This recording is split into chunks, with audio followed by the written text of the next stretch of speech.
Donc moi je suis Nathan Paulin, je suis funambule.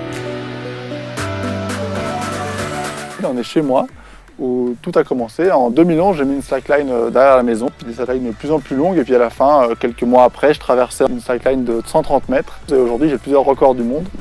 C'est mon métier. Je fais des spectacles, des traversées un peu partout dans le monde.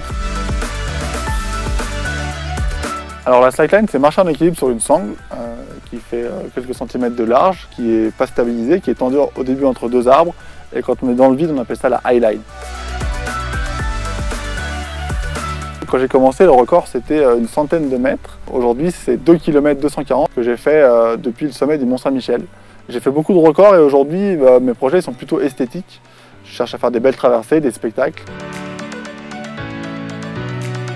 Au début, je pense pas à grand chose, je suis très concentré, avec un peu de pression. Et puis après, je pense à plein de choses en fait.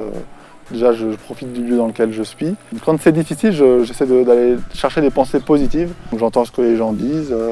J'ai même pu discuter avec les copains au milieu parce que j'étais pas très loin du sol, donc j'étais pas si seul que ça. En 2017, je me suis retrouvé sur la Tour Eiffel, un peu de manière incongrue, j'ai pas trop vu venir. Et c'était assez fou. 5-6 ans avant, je commençais dans le jardin. Et là, je me retrouvais accroché sur la Tour Eiffel pour le Téléthon. Un jour, j'ai fait une traversée et il y avait en dessous de moi 1200 personnes qui mangeaient une fondue géante. C'est assez drôle. La première chose qu'il faut faire, c'est déjà monter sur les deux sommets. On a une équipe d'un côté, l'autre équipe de l'autre côté. On envoie un petit drone qui tire un fil de pêche. Et une fois que ce fil de pêche est passé d'un côté à l'autre, on tire une petite corde avec ce fil de pêche et la petite corde tire la sangle.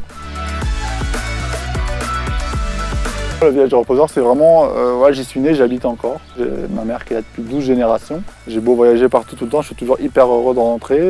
J'ai aucune envie de changer de lieu de vie.